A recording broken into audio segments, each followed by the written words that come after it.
Technology surrounding helmets is constantly changing to help protect athletes' brains.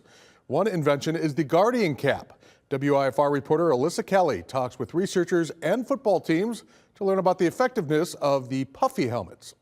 When I started seeing Guardian Caps on the sideline, I was curious if they were effective for reducing concussion. University of Wisconsin-Madison researchers followed several football teams throughout the 2023 season, focusing on players who wear Guardian Caps during practice and those who don't. At the end of the season, our analysis showed there was not a difference in concussion risk between athletes who wore Guardian Caps and those that did not. A Guardian Cap is a soft shell cover for a player's helmet. It's meant to protect the athlete's brain and reduce the risk of concussions. But Aaron Hammer, the study's lead author, debunks that theory. There are laboratory studies that show that impact forces are reduced with Guardian Caps, but that has not been demonstrated to extend to concussion, which is the outcome we care about.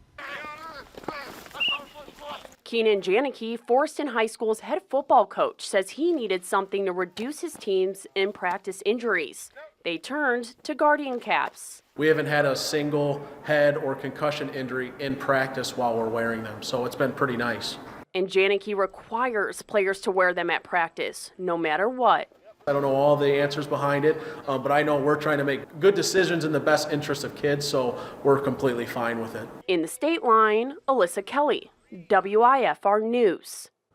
Experts say different methods such as employing athletic trainers, training coaches in safety measures, and adding extra jaw padding to the helmets are more useful than the caps.